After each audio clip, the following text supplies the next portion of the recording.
Join up. If you want info on tickets, but a couple of them here for you if you're caller 10 to see Stavros Halkias this fall in Cleveland. Good luck. 216-578-1007 or 800-348-1007. Studies show that listening to the Alan Cox Show helps reduce road rage by 60%. Hey, learn how to drive, you dip. The Alan Cox Show on 100.7 WMMS.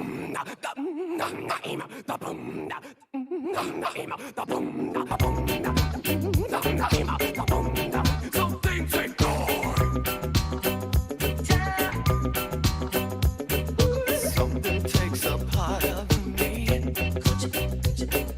Something lost and never seen. Too bad we couldn't get these guys for Buzzard Fest. Bob Marley Corn? Great. More amazing work from the great Bill McClintock on these mashups. Set to talk to Charlie Sheen here in a few minutes. He's got an evening with Charlie Sheen happening Friday out at MGM Northfield Park. Pretty good. I like this. Because that was just the corn that I knew, and like same. It's like Adam Sandler. It's the same So reason. bad. If I hear break stuff, I'm like, this song just rules. Like, Well, that slaps, but I mean the whole like baga baga. Ooh, But I don't you're care. like, It oh just- my yeah. god. It was very much of the time, right? Yeah. I mean, I don't mind a song with some gibberish in it. I'm not a lyrics guy anyway, so if you just want to go, bah, bah, bah, bah, ooh, and just Shampoo is better. Stop looking at me. Yeah. Did you say that you have breaking news? Not breaking news, just come on. it's an update. Can I still play the thing? Sure, if you want. Oh, okay, go. I just want to play the thing. Exclusive news update. All right. I had something a little bit wrong in Perez built in. Bam disappeared into the woods, and they have not seen him since. So I said that he got haven't into a seen fight. him Yeah, since. he went to the woods. The cops did not track him down. He went in the woods, and they cannot find him. So Well, he's probably on the other side of the woods. He well, probably you'd think came they out would find it, but probably came they out the other can't- side. They can't find him. So What do you Bam think- is on the loose. What do you think the chances are that he's got A hideout in there? a cubby or like a hatch or a hollowed out I tree hope- stump with an underground tree house, subterranean, or like a little hidey hole I don't know. that has his favorite magazines, his favorite drugs, probably got some booze in there. He's got a picture of Phil and his mom. So he's been missing since Sunday. Well, I hope they find him. Yeah, I hope he's I hope okay. I hope Bam's he's not okay dead. because he's not. That's- Bam's having a hard time. boy. Mhm. Hey, Edward. Edward, Oh, hey. hello. Yes, sir. Hello. Sorry. Hey, hi everybody. I don't know, your last segment, you had like bicycle wrecks and stuff like that, but get a quick story. I was 9 years old. My parents got me a YZ80 Yamaha. What is that, like a little dirt bike? Motorcycle. Yeah, little dirt bike. And I was cruising around, neighborhood. Everybody had their Huffies, but I had the little motorbike. And my friends built a ramp in an alley, and they were all jumping over it, and they were kind of coasting like, no, I can't go over that. It's not safe. And they finally talked me into it, and I went into it, and the bike went one way, I went the other way, and just to let you know, I just had shorts, tennis shoes, and socks, and I went down and I hit the pavement, and I scraped my nipples off. Major road rash. Major road rash. Your nipples came Red. clean off. Nipples came clean off. My head, my nose. Your my head came mouth. off. Your head and your nose came What? off. Your nipples, head, and nose What? came off. Well, they had to retach it, so They put everything back where it was all belongs. good. everything back where it belongs. But it was one thing that I never got back on a bike again. How were they able was to just, determine, Edward? How were they able to determine which nipple went on which side? They both came off at the same time. Yeah, but they As I probably was flew in two different rolling. directions, right? I mean, somebody had to go, like, brush the gravel out of them, and oh my goodness, Oh no, they were never found. what? It was just They were like his nipples were like Bam Margera. On the lamb. exactly. They never. Well, they came back, but they were never found. Imagine, they grow back like a starfish. They regenerate. That's good news. I didn't know that. I'm not down with my nipple lore, I guess. But imagine Edward's out there as a younger boy, and his nipples come clean off. They can't find him, obviously, in the confusion and the blood and the whole thing. And the concern, and then somebody else comes along, let's say a week later, and stumbles on his nipples, and they don't know what they are. They think it's a pizza delivery gone awry. Or you're out there walking your dog finds you like, what's in your mouth? What's in your mouth? And you pull it out, it's a nipple. Oh, put it Mistaken down, for Duchess. Put pepperonis? that I don't down. know. Yeah, but you live to tell the tale, Yeah. Edward. You're okay. Oh, nipples growing back, and everything's good. And I just wanted, because I was listening to this segment, and I'm like, oh my God.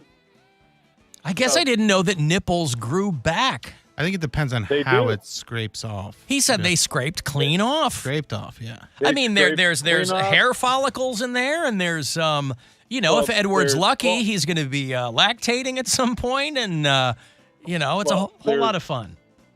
There's glass, there's gravel in the emergency room. They're picking things out with tweezers, Right. getting everything out. And they said, you'll be fine. Your nipples will grow back. But they got your head and your nose back on. Fine. oh, yeah. I mean, you're Everything talking to is me, good. so it sounds like everything's good. Yeah, okay. Well, we don't all have a cool nipple story, Edward, so that's something that you got, Well, right?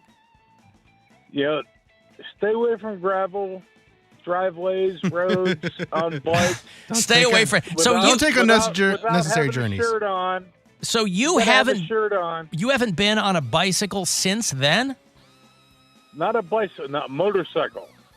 A motorcycle, yeah, but again, I would think that the whole two-wheeled conveyance might throw you off there. Well, a motorcycle is different than a bicycle. Well, no, The I know two-wheel that. I can control. No, understood. I'm just saying, like, I thought maybe the whole thing might have triggered you to some degree. Well, it He did wants for to a keep long it time. right. Yeah, you know how many It he was. did. He was on two wheels. Right. Okay. Thank you, Edward. I appreciate that. Let me give you some money here, and then I want to talk to Charlie Sheen very quickly. It is $1,000 for you, courtesy of the Buzzard Bookie. Okay, listen closely. You got a shot at $1,000 here. I hope you win. Good luck. This is your chance to bet with the Buzzard Bookie and win $1,000 now. Enter this nationwide keyword at WMMS.com. Bank. That's bank. Enter it now at WMMS.com. Hey, Charlie. Hey, Did you hear that last guy talking to me about when he was a kid and he got in a motorcycle accident and it sheared his nipples clean off? it's not. I mean to laugh. The call joined, and I heard half of the word nipple. Yeah. I heard ipple, which is 3/4 of it, and then you got into bicycle, and he said no motorcycle, and I built the rest in my mind. I was going put to it say, all you're together. a smart guy. The context clues probably you were able to fill in the gaps. Yes. Yeah. So how is he? So now he can make a bet and get some money to pay for new nipples. What's going on? I don't know. He made it sound like they regenerate, like you got a starfish on your chest, and that was news to me. I'm not a physician after all. I don't think any part of that is true. I think they told him that to keep him out of a deep depression. You know? Yeah, I'm going to continue my life though as though it's true. So in case Okay. something like that. I'm going to toe that line also. Why Thank not? you. Don't Why tell not? anybody. Yeah, that's right. As a young Estevez boy, were you and your siblings getting into trouble like that? Was your dad Martin Sheen always in the background making sure that everybody was crossing their T's and dotting their I's, or were you guys off doing all kinds of wild stuff? Well, we were doing, a lot of the normal stuff that kids do around the neighborhood, but then we were also filming a lot of it. And then that became our informal training ground. The combination of growing up with Dad, all over the world on his sets, because he took everybody to keep the family together, and it worked. My parents together, married 62 years. I mean, go figure, right? Mazel tov. So it was like you guys running around with a Super 8 and just filming stuff? Exactly. But we weren't, because of the influences of what we were watching Dad do, we weren't interested in filming, sunsets and creeks. We wanted to tell stories on film. And, a lot of the stuff he was doing had a lot of violence in it. So did our short movies, because, if your dad's building houses, you're building forts, right? So, yeah, so that was the only stuff that that was of any danger that we were doing. But myself and my two brothers and sister, everybody, nipples intact. That's good. I mean, you heard it here first. Yeah, if nothing else you can say about Charlie Sheen, it's that nipples are still intact. Emilio has his, and everybody's pleased as punch. The last time that I saw you, and I don't know if it's the last time you were in Cleveland, is a decade past when the Violent Torpedo of Truth tour came through. And do you take Venmo? Because I can right now give you a refund. I can send you a refund right now. Well, no, not that. They had actually come to me and they said, "Hey, would you like to moderate this thing that Charlie Sheen is doing when he comes to Cleveland?" Because I had done some things along those lines, and they said, "Would you like to moderate this Q&A with Charlie Sheen?" And I said, "Of course." I didn't even take a half a second to think of it.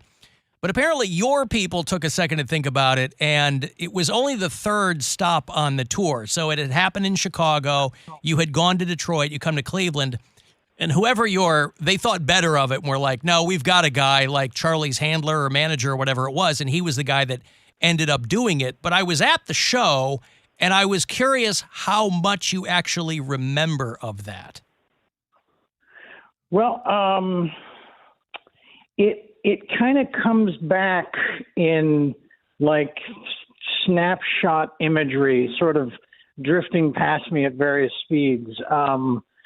Yeah, that whole thing was a mess.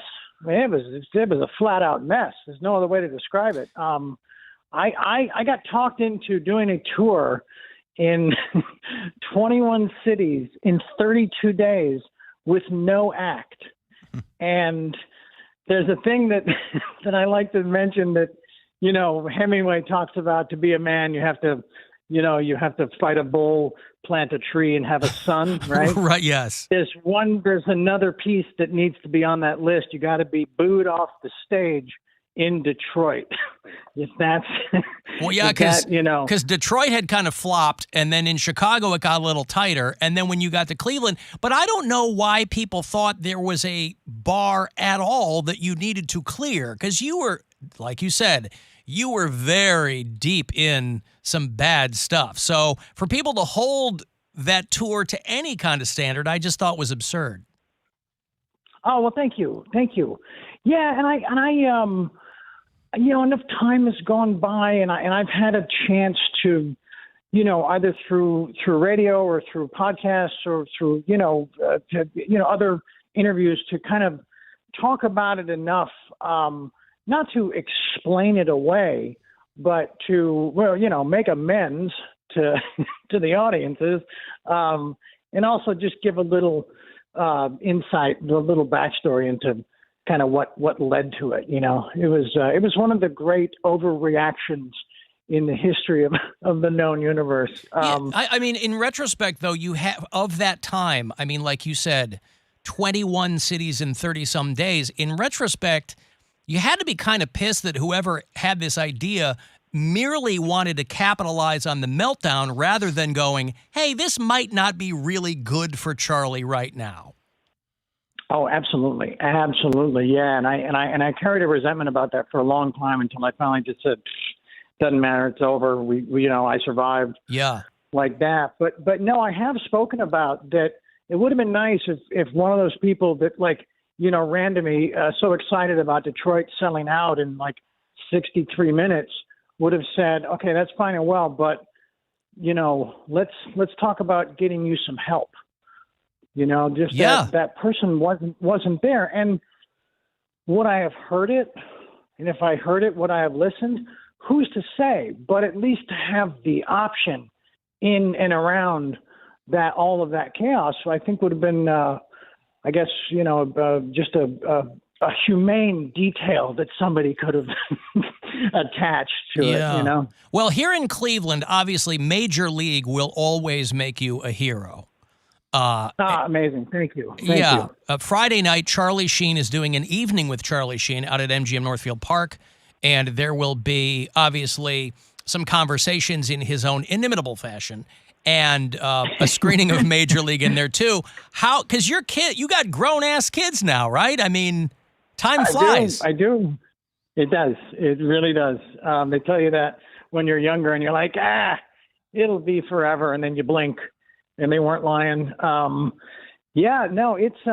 speaking of kids, that's what I think is so, it's such a time marker, chronologically for me. This film, I'll meet people as adults that I met as children because they wanted to talk about the movie or get a baseball sign, and then they're introducing me to their children that they've just shown the movie to.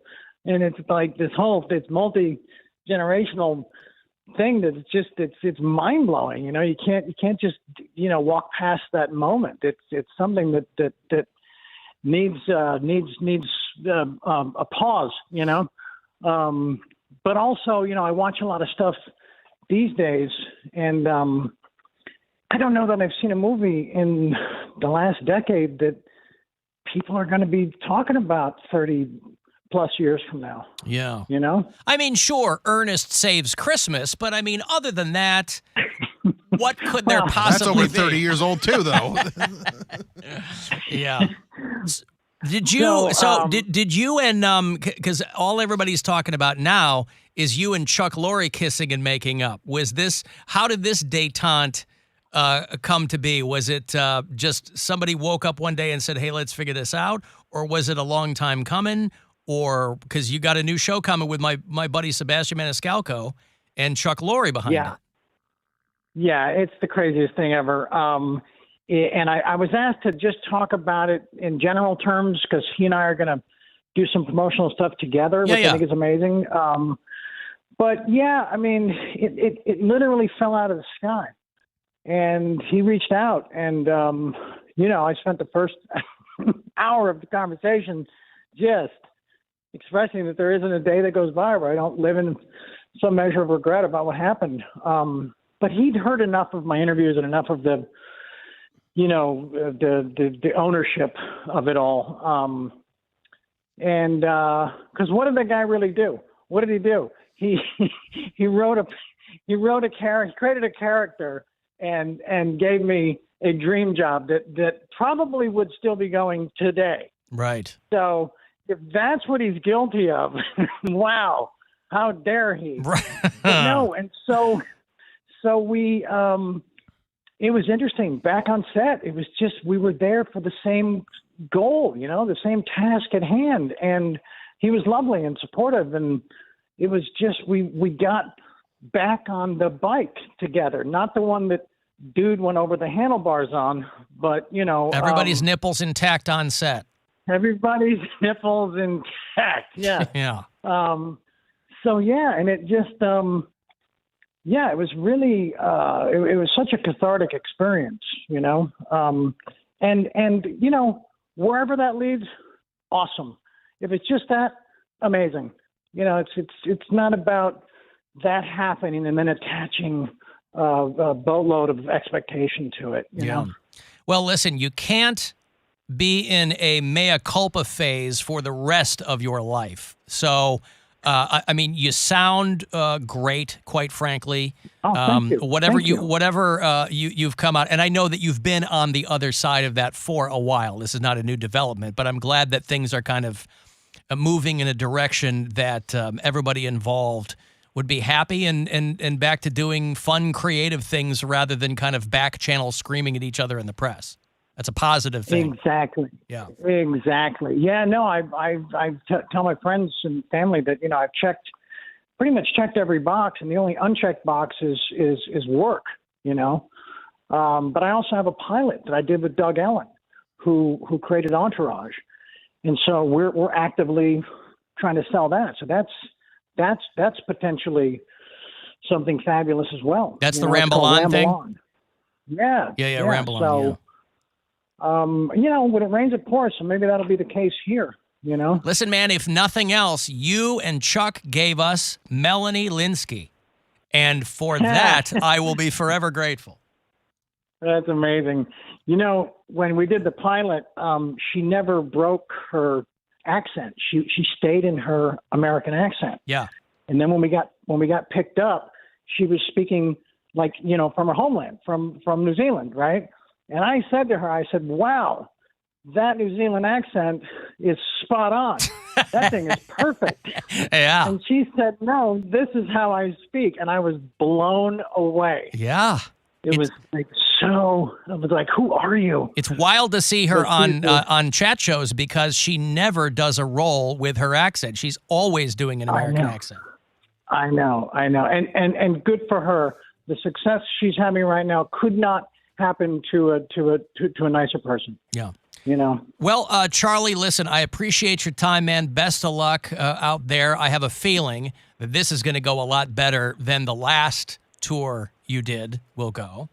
Charlie, with the success of with the success of Maverick last year, any talks of bringing back the Hot Shots franchise? I got a call about that, and I said, is there a script? And they said, not yet. So, but then the other part of me is like, look what Maverick did for the movie industry. Look what it did for us as fans. Look what it did. Just did so much good. Oh, it was great. I kind of feel like it was my favorite movie. I should have won Best Picture. So I don't know that we need to, it might just not be as ripe for the parody, was. Yeah. Exactly. If nothing else, Topper Harley needs nipples. Yes, he does. Hey, quick shout out to James Karinchak, right? Yeah. I've had his number for the longest time, and I haven't called him I don't want to bother him at work, so he needs to know that I've not completely blown him off. And okay. I was hoping to meet him on this trip, but they're going to be in Boston. Yeah, they're at Fenway. Yeah. Yeah. So, but Karinchak and I are we're on a cosmic collision course because of, look, he wears the number. Come on. Yeah. Right? I will tell him to text you. Okay. Well, he doesn't have my number yet. I was going to give it to him in Cleveland. So I will have to text him and say, hey, sorry, it took me a year to reach out. That's what I'm going to do. The beauty is everybody is showbiz friends, and they can get their numbers and figure it all out, and it'll be all good. There you go. Yeah. There you go. And you guys cannot lose 2 in a row to a 17-loss team today. You can't. This cannot happen. I know. God. Yeah, I know. Charlie, listen, best of luck, brother. Always a fan. I appreciate your time. Good luck out there, and we'll keep our eyes peeled for what you got coming up. Amazing. Thank you so much for this. Thank you, pal. Appreciate it. You got it. There is Charlie Sheen. Friday night, he is in Cleveland for an evening with Charlie Sheen. If there are any tickets available, and I don't know that there are, but get them online. They're going to screen Major League. And if you saw him a decade plus ago on the Violent Torpedo of Truth tour at Playhouse Square, this will be a very different experience, as evidenced by Charlie right there. So good on you, pal. Let me take a break here. If you want to get a text in for anything, 35192. You can watch live at Alan Cox Show.